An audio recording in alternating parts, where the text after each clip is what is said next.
அட்டகாசமான வணக்கம் நண்பர்களே. இன்னைக்கான வீடியோல டைரக்ட் மார்க்கெட்டிங் மூலமா இந்தியாவோட ரெவன்யூஸ் எப்படி இன்க்ரீஸ் ஆகுதுன்றத பத்தி சொல்லலாம்.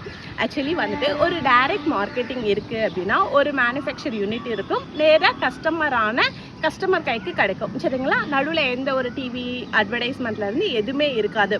இதுல என்ன நடக்கும் அப்படின்னா ஒரு பொருளுக்கும் அங்க ஜிஎஸ்டி உண்டு. ஓகேங்களா? இப்போ நார்மலா ட்ரெடிஷ்னல் மார்க்கெட்டிங்ல ஒரு பொட்டி கடை, சின்ன கடையில விற்கிற நம்ம வாங்குற சோப் ஆகட்டும், பேஸ்ட் ஆகட்டும், அது எதுக்குமே ஒரு ஜிஎஸ்டி பில்லுன்றது கிடையாது. டைரக்டா நம்ம வாங்கிப்போம்.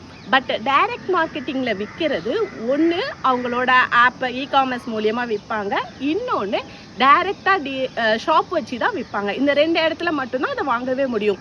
ஸோ ஒவ்வொன்றுக்கும் அங்கே ஜிஎஸ்டி இருக்கு.